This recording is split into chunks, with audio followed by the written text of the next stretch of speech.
네, 대한신보의 이뇨한 박사님의 눈물겨운 하소연이라는 제목으로 이뇨한 박사님의 글이 소개가 됐는데요. 이뇨한 박사님 아시죠? 사진 보시는 대로. 예, 텔레비에서도 많이 나오시고. 이분이 이제 한국에서 태어나서 전라도에서 자라났어요. 이분 할아버지, 그 다음에 아버지가 한국의 많은 의사로서 뭐 또 이런 뭐 학교 이런 걸로 많이 공헌하신 분인데, 현재 지금 이뇨한 박사는 세브란스 의사인데요. 맨날 하는 얘기가 순천은 우주의 중심이다 그러고 전라도의 긍지를 많이 느끼고 계시는 분이에요. 근데 이분이 그 친금을 울리는 얘기, 특히 저는 이거를 전라도 분들이 좀 들으셨으면 합니다. 전라도를 사랑하는 분이 이 얘기를 하는 거예요.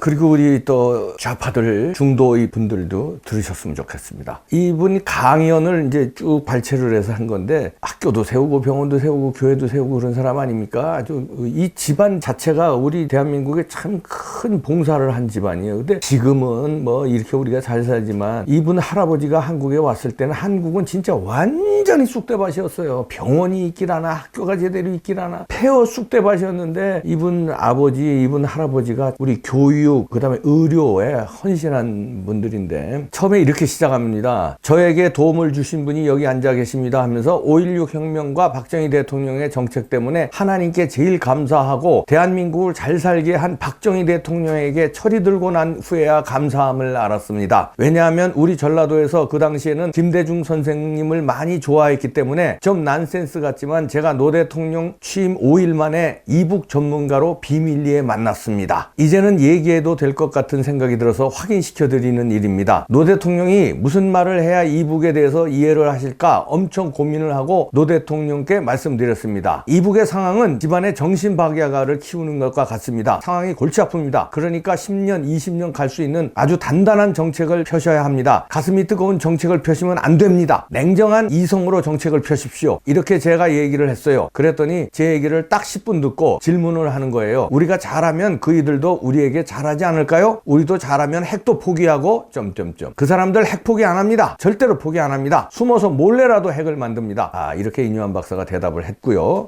여기에 대해서 남쪽의 많은 사람들이 우리가 그들한테 잘해주면 그들도 우리한테 잘할 거라는 그런 오해, 그런 잘못된 생각이 더 큰 문제입니다. 그분 얼굴이 벌겋게 하고 누구를 부르더니 담배를 갖다 달라고 하더군요. 그날 저는 혹시 한국에서 쫓겨나지 않을까 하고 고민을 했습니다. 어쨌든 그건 그런 사실이 있습니다.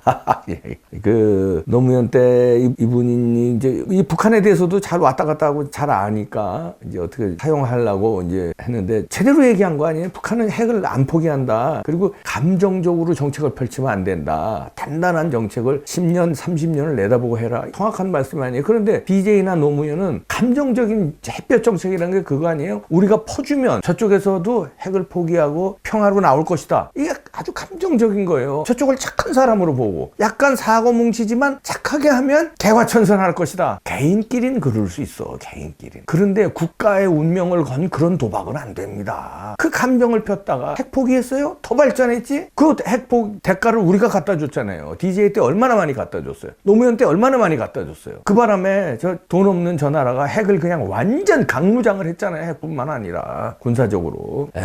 이 이뇨한 박사가 DJ를 막연히 좋아했대요. 왜냐면 순천에서 자라나고 그러니까, 그 동네 다 그러니까. 근데 크면서 봤더니 박정희 대통령이 훌륭한 분이다, 이런 얘기하면서 전라도 분들한테 고백을 하는 것 같아요. 제 느낌이 그렇습니다. 그런 얘기는 안 했지만. 그 다음에 또 제가 읽어봅니다. 그런데 제가 어렸을 때 박정희 대통령께서 두려움을 두려워하지 말라, 새마을 사업을 일으키면서도 우리는 잘 살 수 있다, 그 생각과 그 사상이 대한민국을 근본적으로 바꿔놓은 게 아닌가 생각을 합니다. 박정희, 근로자, 어머니 점점점 남한을 일으킨 3대 힘을 개성에서 평양으로 차를 타고 올라오는데 안내원이 이렇게 물었대요. 남조선이 우리보다 좀 앞선 것을 얘기해보라오 그러더라고요. 좋다, 무엇이든 물어봐라, 다 얘기해주마, 이런 심정을 가지고 이 사람한테 40분을 강의했어요. 첫째, 우리가 잘 사는 까닭은 박정희 때문이다. 박정희 다음은 당신 정주영 알지 않느냐? 정주영만 있는 게 아니었고 거기 이병철도 있었다, 박태준도 있었다. 여러 사람이 박정희로부터 특명을 받고 특혜를 받고 엄청난 공장들을 세우고 국가를 발전시켰다. 나는 전라도에서 컸기 때문에 사실 박정희 대통령이 나쁜 사람인 줄 알았다. 그러나 너무 잘 몰랐다. 박정희가 위대한 사람이었다. 중국이 오늘날 잘 살게 된 것도 박정희를 공부했기 때문에 저렇게 잘 산다. 중국도 싱가포르 이광유도 박정희 사상을 배운 사람들이다. 박정희는 위대한 사람이다. 뭐 인권 문제 가지고 따지는 사람이 있는데 기본 생계가 보장되어야 인권도 논할 수 있는 거다. 남조선에서 보릿고개를 없애준 사람, 그게 박정희다. 두 번째 잘 살게 된 까닭은 남쪽에 있는 근로자들 때문이다. 구로공단에서 16시간씩 일했다. 잘 살려면 돈을 모아야 된다. 그래서 돈을 모으기 위해서 16시간씩 공장을 돌리고 심지어 여자들이 머리카락까지 팔았다. 뼈를 깎는 아픔을 겪었다. 세 번째 남조선이 잘 사는 이유는 한국의 여성들 때문이다. 근면 절약 정신. 당신 한국 여자들이 얼마나 대단한 줄 아냐? 그건 공감하더라고요. 그래서 그 여자들이 근면 절약 정신교육 이런 걸 우선시했기 때문에 우리가 이렇게 잘 살게 되었다. 세 번째 여자들 우리 어머니들 때문에 잘 산다. 그렇게 얘기했더니 이 양반이 뭐 좀 시큰둥해요.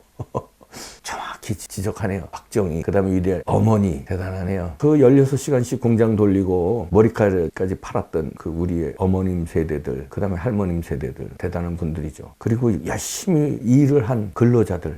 지금 뭐 주 52시간 하자고 그래가지고 거의 안 되는 거예요. 열심히 하는 사람은 16시간도 해서 잔여 수당도 받아야 될 거 아니에요. 야간에 일하면 또 야간 수당도 받고, 이거를 못하게 하니까 돈을 못 벌게 하는 거예요. 공장은 수도되고. 한국의 여성들 근면 절약 정신, 아주 제대로 평가하지 않았습니까? 이뇨한 박사가. 그러니까 전라도 사람이라서 박정희가 무조건 나쁜 사람인 줄 알았대. 그러면서요, 요런 비교를 하는데요. 저도 이거 몇 번 방송을 했는데 제 말은 안 듣는 것 같아요. 그래서 이뇨한 박사, 미국 사람이니까 이 사람 말은 들을 거 아니야, 미국계니까. 자, 요 대목을 제가 또 읽어드리겠습니다. 성숙하면 타협을 해야 돼요. 링컨 대통령이 박정희 대통령보다 100배 더 독재했습니다. 신문사 300개 문 닫았고요. 주 2회를 재판도 안 하고 연금을 시켰어요. 대법원장 불러가지고 당신 까불면 감옥에 넣어버리겠다 했어요. 남북이 나눠지고 전쟁이 날 것 같으니까 링컨조차도 그런 극단의 처방을 했어요. 미국 사람들은 사람의 업적을 평가할 때 시대성을 감안한 평가를 하는데, 대한민국은 당시의 시대성을 배제하고서 오늘의 잣대로 옛날을 평가하는 오류를 범하고 있어요. 그래서 그런지 박정희 대통령은 기념관이 없어요. 이거 바뀌어야 됩니다. 미국 사람들은 링컨이 잘못한 부분을 땅속에 묻어버렸어요. 제가 이 링컨하고 박정희 대통령하고 굉장히 비교한 거 여러 번 방송했거든요. 박정희는 독재도 아니다. 그리고 전두환도 독재도 아니다. 링컨에 비하면. 그리고 링컨이 얼마나 나쁜 짓을 많이 했는지 아느냐. 그러나 링컨의 그 업적, 노예 해방, 남북 그 다음에 연합으로 합친 거, 결국 전쟁을 했지만 미국이 찢어지지 않고 합친 거, 이 위대한 평가 때문에 이 과는 다 묻어버린다. 지금 이뇨한 박사가 얘기했잖아요. 좀 더 설득력이 있을 것 같아서 소개합니다. 제 이거 얘기하는 건 뭐 다 흘려 들으셨지만 그렇거든요. 그러니까 박정희의 업적이 이런 업적이면 미국 같은 나라에서는 압도적으로 이건 영웅으로 그냥 다른 대통령도 다 제끼고 압도적으로 1위로 모셔요. 우리는 박정희 지금도 박정희 욕을 하고 뭐 그 지방에서 또 특히 호남 분들은 왜 그러시냐 이거예요. 이뇨한 박사가 마침 경상도 분이나 서울 분이나 충청도 사람이면 제가 이런 소개 안 해요. 이뇨한 박사는 순천이 우주의 중심이라고 맨날 떠드는 분이에요, 방송에서. 전라도를 사랑하고 전라도에서 자란 사람이에요. 그런 사람의 얘기니까 호남 분들이 좀 잘 이분의 얘기를 경청해 주시고, 이번에도 호남에서 압도적으로 찍으셨더구만요. 더불어민주당. 뭐 엄청나게 투표율이요, 제가 자세히 소개 안 하지만 엄청나게 밀어줬는데, 호남 분들이 또 얼마나 센스가 있고 정치 그 판단력이 좋으신 분들이 있잖아요.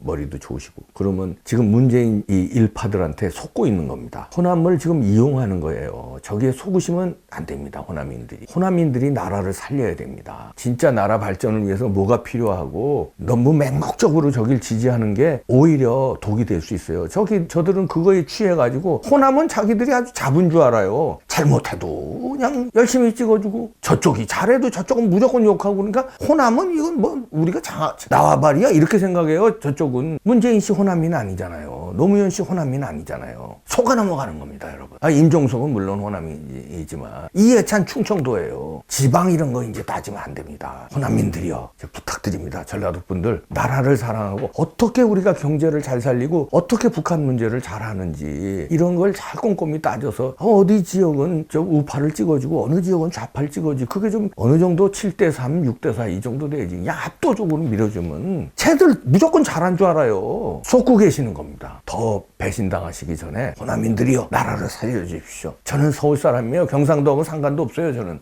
우리 아버지는 이북이고요. 어머니는 강원도시고. 저는 뭐 경상도, 전라도, 뭐 아무 충청도 아무 상관도 없는 사람입니다. 나라를 위한 마음으로 그냥 이뇨한 박사 글을 소개해드린 겁니다. 전라도 분들이 속지 마시고 나라를 살려주십시오. 부탁드립니다. 전라도 분들도 구독 좀 해주십시오. 네, 많이 했어요. 많이 하셨더라고요. 감사합니다. 호남민들도 지금 많이 변하고 있는데 조금 더 변해 주시기 바랍니다. 고맙습니다. 전라도 분들 화이팅! 호남이요 화이팅!